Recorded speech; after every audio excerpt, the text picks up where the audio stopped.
আমরা এখন খেতে বসেছি। Hello guys, welcome back to my new blog. তোমরা সবাই কেমন আছো? আশা করছি তোমরা সবাই ভালো আছো। আজকে সকাল সকাল উঠে গেছি, কি করছি চলো আজকে ব্লগটা দেখতে থাকো। এখন ফটো দিতে যাচ্ছি মায়ের সাথে, মা আমি আর ছেলে ঘুম থেকে উঠে গেছে। এখন বাজে হচ্ছে 7টা, তাই এখন বেরোচ্ছি ভোট দিতে।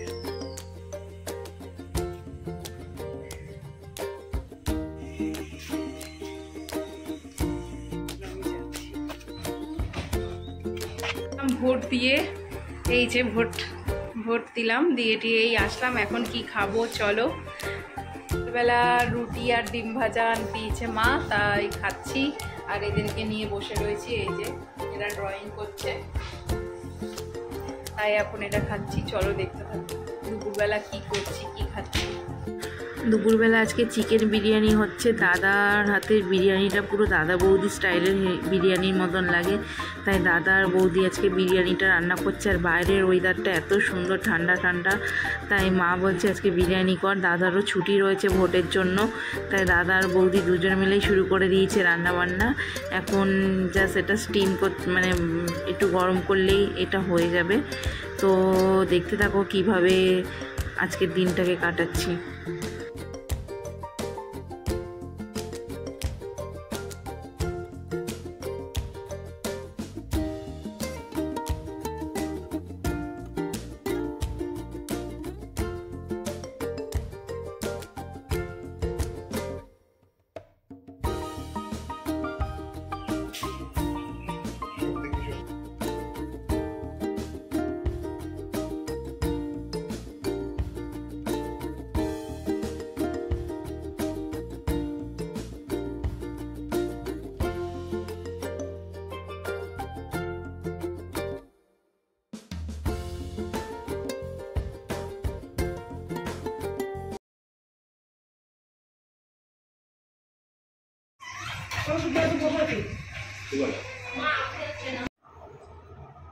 আমি তোমারও সঙ্গে বেঁধেছি আমারও প্রাণ, সুরেরও বাঁধনে তুমি জানো না আমি তোমারে পেয়েছি অজানা সাধনে।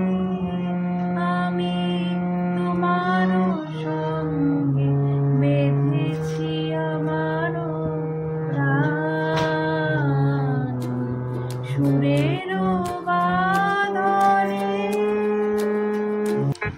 এই যে শ্বশুরমশাই এমসে ডাক্তার দেখাতে গেছিলো, ওই গাড়িতেই যাচ্ছি। আর বাড়ির থেকে তরমুজ কেটে নিয়েছি একটু শ্বশুরমশাইয়ের জন্য, তাই খাচ্ছে। এই সকাল সকাল বাড়ি চলে এসেছে, তাই এখন খাচ্ছি। খেয়ে পুজো দেব। এই পুজো দিতে বসেছি। পুজো আজকে বৃহস্পতিবারে এসেছি, তাই সেই পুজো দিচ্ছি এসে, তাই তোমাদের সামনে তুলে ধরলাম।